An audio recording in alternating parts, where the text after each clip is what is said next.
responsabilité trafic ban, c'est d'abord, nous faisons qui nous a un road safety scheme, c'est comment dire, nous faisons assurer la sécurité des usagers de la route.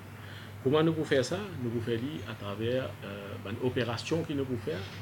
Alors, on a deux façons pour nous adresser ce problème-là.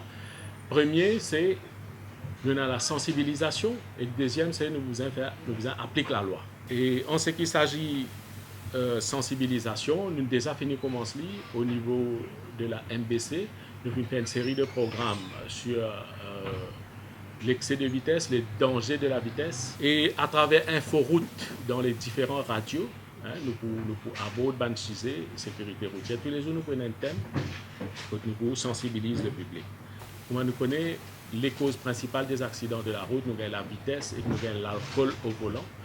Et nous avons les autres offenses qu'on appelle les safety related offenses, par exemple, brûle feu rouge, portable au volant, ceinture de sécurité, non-port de casque de sécurité, ou bien pas de casque de sécurité, motocycliste, etc. Nous ciblons un peu cette offense-là. Cette offense-là, quand automobiliste ou bien motocycliste expose même au danger. Nous vous faisons différents contrôles de vitesse qui nous fait. Nous avons l'équipement qui nous servait à main, qui nous appelle radar à main. Nous servons un modèle qui s'appelle LIDAR. Nous avons 17 dans la police.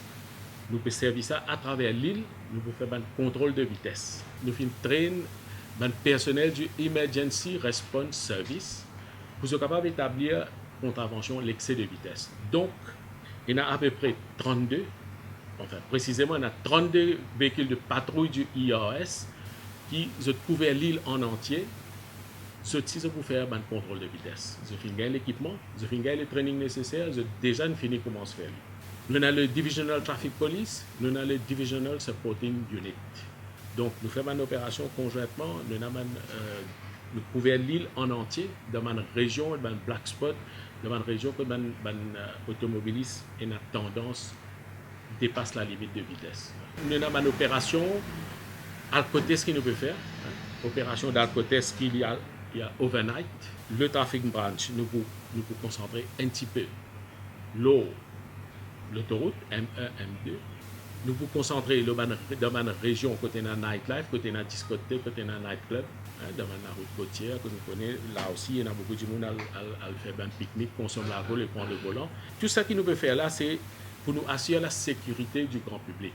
L'alcool au volant, la politique de la police, comme toujours, c'est zéro tolérance. Nous avons une opération, qu'on peut dire, nous faisons avant minuit, après minuit, jusqu'aux petites heures du matin, nous pouvons faire une opération. D'ailleurs, nous avons déjà fini de commencer, nous pouvons intensifier nos opérations. Moi, nous connaissons, dans cette période-là, il y a beaucoup de circulation.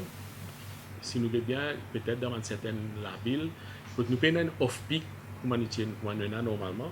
Donc, ça aussi, nous pouvons prendre une disposition, nous pouvons nous assurer qu'il y ait une fluidité du trafic. Nous avons un VCP qui nous peut faire. VCP, c'est-à-dire c'est un Vehicle Checkpoints qui nous peut faire l'autoroute avec le support du Special Supporting Unit. Malgré l'appel qu'il nous peut faire, et toujours est-il qu'il y a beaucoup de bandes automobilistes qui peuvent toujours continuer à consommer l'alcool et prendre le volant. Ça, un conducteur qui prend le risque de prendre le volant là, nous faisons l'appel avec eux. Et nous avons les autres moyens, c'est-à-dire qu'ils sont capables de faire l'arrangement transport, ils sont capables, ils ont un côté de parents, ils sont capables de passer la nuit. Le lendemain, ils retournent à la maison, mais il ne faudrait pas qu'ils consomment l'alcool et ils conduisent en même temps. Nous ne pouvons pas faire fête, mais prendre les dispositions nécessaires. Maintenant, les divisions, les police divisions, avec le DSU, avec le DTP, nous utilisons fait une opération Alcotes. Et on a le IAS aussi qui peut faire Alcotes à travers l'île. Ça veut dire que nous pouvons couvrir l'île en entier. Le traffic branch, nous pouvons essentiellement nous pouvons le M-Roads, l'autoroute, le A-Roads, c'est-à-dire une route principale et une région côtière. Mais sinon, le Divisional Police, le IAS, je peux concentrer dans autres divisions respectives. Nous avons une zone qui est au terrain, nous avons l'équipe qui est au terrain, nous avons notre Traffic Field Division, c'est-à-dire nous avons un moteur qui est déployé dans tous les districts. Nous prenons l'équipe du TES, Traffic Enforcement Squad. Nous renforçons aussi des éléments du Road Safety Unit. Alors, tout le monde fixe puis caméra, c'est opérationnel. Dans une région qui n'est pas couverte par caméra, nous pouvons servir l'équipement detectors, handheld detectors. En ce qui s'agit du traffic branch, nous avons l'équipe qui travaille au bureau, par exemple, nous avons dans Examiner's Office, Licensing Office, etc. Ça, l'équipe-là, une partie de cette équipe-là, nous déjà pensé nous pouvons faire jeune l'équipe qui peut faire une opération, mais la différence qu'il a qui dans le bureau, ça c'est un reserve team qu'il a. En cas qu'il nous veut viser nous pouvons ça officiel là aussi nous pas le faire enforcement côté. La police il a toujours fait un appel avec tout les usagers de la route, toutes catégories confondues. Quand nous veut dire usagers de la route, nous veut dire piétons, nous veut dire motocycliste, nous peut dire chauffeur, que ce soit poids lourd, véhicule, etc. Peut-être moi tu vous mettez en phase un petit peu un aspect important, c'est qu'il y a un groupe qui est très vulnérable parmi les usagers de la route, c'est les piétons. Tout le temps, nous avons tendance à croire qu'il y a un conducteur qui consomme l'alcool prend le volant. Non, il n'y a pas ça seulement. Il y a des piétons aussi qui consomment l'alcool et qui circulent la route, exposent. Les motocyclistes, c'est un groupe usager de la route qui est vraiment, vraiment vulnérable. La route, parce que quand nous regardons le nombre de victimes, nous trouvons qu'il y en a à peu près 45%, ce sont des motocyclistes. Le motocycliste, ils prend ce facteur en considération dans le sens qui, quand nous veut dire un motocycliste dépasse ce taille véhicule-là, il est facilement dissimulé. Avec parfois une indiscipline qui se fait doubler dans gauche, etc. Donc, pour notre propre sécurité, nous faisons l'appel avec les motocyclistes, ils se mettent de gilet parce qu'ils peuvent rendre plus visibles la nuit.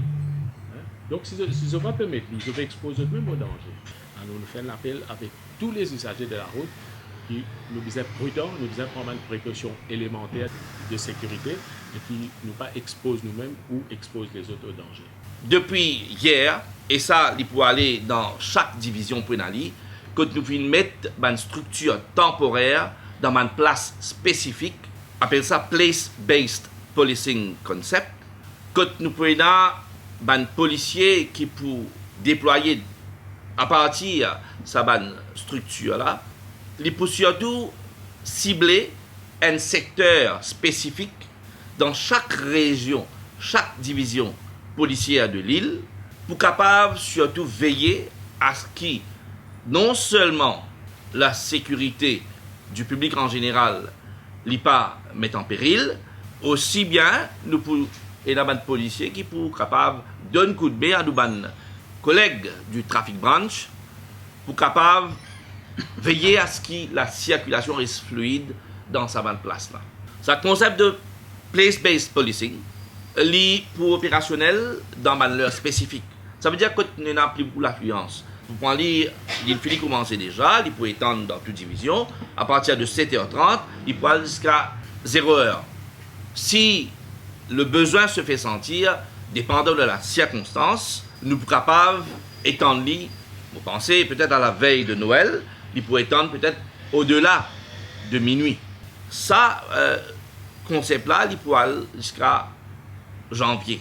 Il peut aller jusqu'à le 5 janvier, normalement. Mais si jamais le besoin se fait sentir, nous trouvons que ce système-là, il peut marcher, nous sommes capables régulièrement alors ça concept de place-based policing là pour capable surtout dans une région qui est affectée par la criminalité ou bien même quand il y a un chauffeur qui nous a une complainte qui vient régulièrement. Il y a 7 divisions dans la police. Dans chaque division nous prenons ce concept là.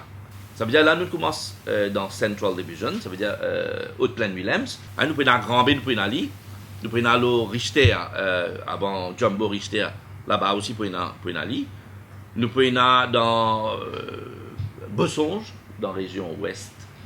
Là, nous prenons ça. Et nous prenons les autres. Encore, il y a une division commandant, encore, les autres pays décident de stratégie, côté, une place qui est capable de mettre une structure là. Dans le sud, nous prenons dans Rosebel, dans Maïbou. Dans l'est, nous prenons dans un centre commercial.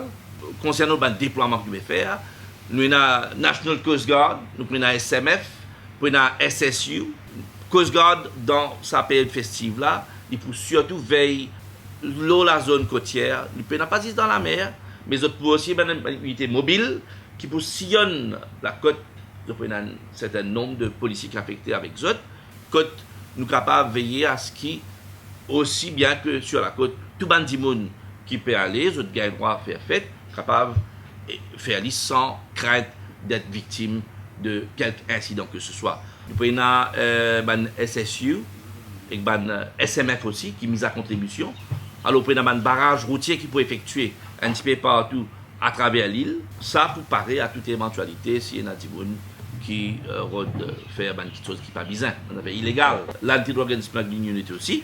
Il y a aussi une unité qui suit le qui-vive et nous veillons au grain, mais espérer qu'ils sont capables de gérer la situation au mieux de nos capacités. La police, nous avons une hotline qui est là, le 148, et aussi bien que l'information room de la police, 208 0034, ou le 208 0035, ou bien le 999, ne pas hésiter pour capable de téléphoner, pour attirer l'attention, pour nous avoir une ressource, la côte bizarre, pour qu'ils nous capables vite surtout un débordement ou bien même capable de donner l'assistance au plus vite possible à toute personne qui dans le besoin.